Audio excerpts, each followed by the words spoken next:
Shalom buat kita semua, baik buat teman-teman maupun ibu dosen tercinta. Semoga teman-teman semuanya dan ibu dosen tercinta dalam keadaan sehat tanpa kekurangan suatu apapun. Baiklah, kami dari kelompok 16 akan mempresentasikan hasil diskusi kami yang berjudul Prinsip-prinsip perkembangan dan isu-isu perkembangan. Ada baiknya saya akan memperkenalkan teman-teman saya. Yang pertama itu ada Teresia Sinamo, MPM 1990012, dan yang kedua ada GB Helinda Siburian, MPM 1990030, dan saya sendiri Pasca Paulina Borumanurung, NPM 1990047. Baiklah, saya akan menjelaskan pengertian prinsip-prinsip perkembangan.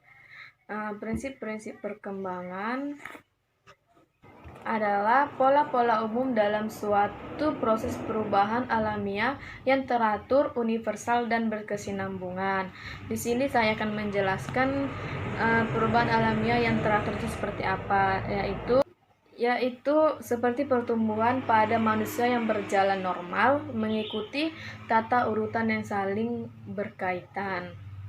Saya akan mempresentasikan atau menjelaskan isu-isu perkembangan. Di dalam isu-isu perkembangan ini terdapat dua isu. Yang pertama itu ada isu nature vs nurture. Pengertian isu nature adalah merujuk pada wanita biologis suatu organisme. Yang kedua itu pengertian nurture, yaitu merujuk pada pengalaman lingkungannya. Yang kedua itu ada isu kontinuitas atau diskontinuitas. Isu ini berfokus pada sejauh mana perkembangan melibatkan perubahan kumulatif dan bertahan kontinuitas atau tingkatan yang berbeda, yaitu diskontinuitas. Baiklah, saya akan menjelaskan dari yang pertama itu isu nature vs nurture. Para ahli perkembangan yang menekankan biasanya mendeskripsikan perkembangan sebagai sebuah proses yang berkelanjutan dan bertahap, seperti pertumbuhan biji sampai menjadi pohon mangga. Sedangkan yang menekankan nature sering mendeskripsikan perkembangan sebagai serangkaian tingkatan yang berbeda, seperti seperti misalnya metamorfosis ulat menjadi kupu-kupu. Yang kedua itu ada isu kontinuitas dan diskontinuitas, yaitu saya akan menjelaskan dua. Yaitu perkembangan secara kontinuitas bisa dilihat pada seseorang anak ketika ia berhasil berjalan untuk pertama kali, meskipun terlihat seperti satu peristiwa yang tiba-tiba dan tidak berkelanjutannya. Sebenarnya merupakan hasil dari pertumbuhan dan latihan selama berminggu-minggu dan berbulan-bulan. Dari segi diskontinuitas, contohnya ketika seorang anak beralih dari tidak bisa berpikir secara abstrak tentang dunia menjadi mampu berpikir secara abstrak. Ini adalah perubahan yang bersifat kualitatif dan berhenti dalam perkembangan, bukan perubahan yang kuantitatif dan berkelanjutan. Sekian dari presentasi saya.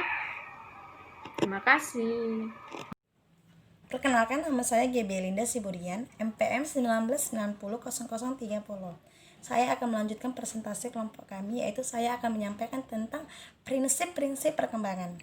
Prinsip-prinsip perkembangan ada 10, yaitu 1. Perkembangan melibatkan perubahan, yaitu maksudnya menemukan perubahan yang terjadi pada usia yang umum. dan yang khas dalam penampilan, perilaku, minat, dan tujuan dari masing-masing periode. Selanjutnya yang kedua, yaitu tentang perkembangan awal lebih kritis daripada perkembangan selanjutnya.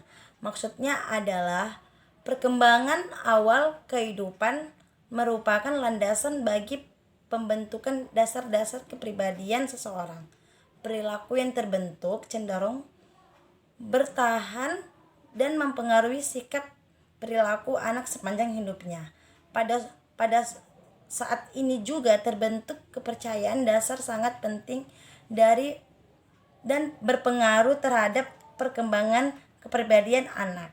Selanjutnya beberapa kondisi yang mempengaruhi dasar awal perkembangan antara lain yaitu hubungan antara pribadi terutama dengan anggota keluarga.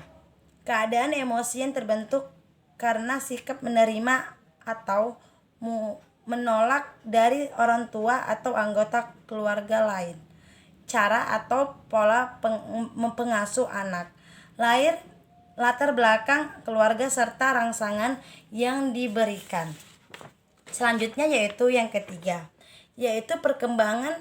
Perkembangan merupakan hasil proses kematangan dan belajar. Kematangan adalah tampilan karakteristik yang ada dalam diri individu yang berasal dari faktor genetik. Contoh, merangkak, duduk, berjalan. Perkembangan berasal dari proses kematangan dan memerlukan dukungan lingkungan belajar adalah perkembangan yang berasal dari latihan dan usaha belajar sangat memerlukan kesempatan untuk berlatih dan bimbingan juga. Belajar dapat melakukan melalui imitasi secara sadar meniru yang dilakukan orang lain atau identifikasi berusaha menerima sikap motivasi dan perilaku dari orang yang mencintai atau yang dicintai. Selanjutnya yaitu nomor 4. Pola perkembangan pertumbuhan fisik dapat terjadi setelah kondisi diperbaiki. Kondisi yang terjadi pada masa prenatal dan pracanatal. Kondisi psikis, penolakan orang tua, kehilangan orang tua, perbedaan nilai, contoh budaya kerjasama, menghambat kompetensi rangsangan perkembangan fisik dan mental, kesehatan, dorongan, dan kesempatan belajar. Selanjutnya yaitu nomor 5, yaitu pola perkembangan mempunyai karakteristik yang dapat diramalkan. Maksudnya adalah adanya kesamaan dalam pola perkembangan. Setiap anak mengikuti pola perkembangan yang sama. Perkembangannya bergerak dari tanggapan umum ke tanggapan khusus. Contoh, rasa takut pada bayi umum baru yang khusus perkembangan berlangsung secara bersinambungan, tetapi tidak dengan kecepatan yang sama, bahkan bisa mundur berbagi yang berbeda. Contoh, perkembangan imajinasi dan penalaran ada kolerasi dalam perkembangan. Selanjutnya yaitu nomor 6, yaitu terdapat perbedaan individu dalam perkembangan. Perbedaan individu dalam perkembangan yaitu kondisi internal, misalnya fisik, kondisi eksternal, kecerdasan, konsistensi pola anak mengikuti pola yang khas miliknya serta dikendalikan oleh kombinasi untuk faktor genetik dan lingkungan. Contoh, tinggi badan. Setiap individu unik sehingga tidak bisa disamakan perkembangannya. Selanjutnya yaitu nomor 7. Periode pola perkembangan. Dalam pola perkembangan, beberapa periode ditandai oleh kesinambungan dan ketidakseimbangan. Pentingnya periode perkembangan yaitu melatih anak dan ketentuan anak yang direncanakan sesuai dengan pola utama, karakteristik anak dari budaya tertentu. yaitu selanjutnya nomor 8. Pada setiap periode perkembangan terdapat harapan sosial. Maksudnya yaitu kelompok sosial berharap individu berperilaku sesuai tanggapan perkembangan harapan sosial. Tugas perkembangan yang ada pada atau sekitar periode kehidupan individu. Pentingnya periode perkembangan yaitu melatih anak dan ketentuan anak yang direncanakan sesuai dengan pola utama karakteristik anak dari budaya tertentu, yaitu selanjutnya nomor 8. Pada setiap periode perkembangan terdapat harapan sosial. Maksudnya yaitu kelompok sosial berharap individu berperilaku sesuai tanggapan perkembangan harapan sosial. Tugas perkembangan yang ada pada atau sekitar periode kehidupan individu. Keberhasilan melakukannya menimbulkannya kebahagiaan dan keberhasilan untuk melaksanakan tugas selanjutnya dan sebaliknya. Tujuan tugas perkembangan pedoman pada anak untuk memenuhi harapan sosial, menunjukkan pada orang tua dan guru tentang yang diharapkan dan dari mereka. Selanjutnya yaitu nomor 9. Setiap bidang perkembangan mengandung bahagia potensi. Maksudnya yaitu bahagia dapat berasal dari dalam diri anak maupun dari luar diri anak. Setiap bidang dalam perkembangan dapat menyebabkan bahagia, sehingga orang tua atau guru harus mengetahui hal ini, dapat mengambil langkah-langkah untuk mencegah terjadinya bahaya untuk diri anak.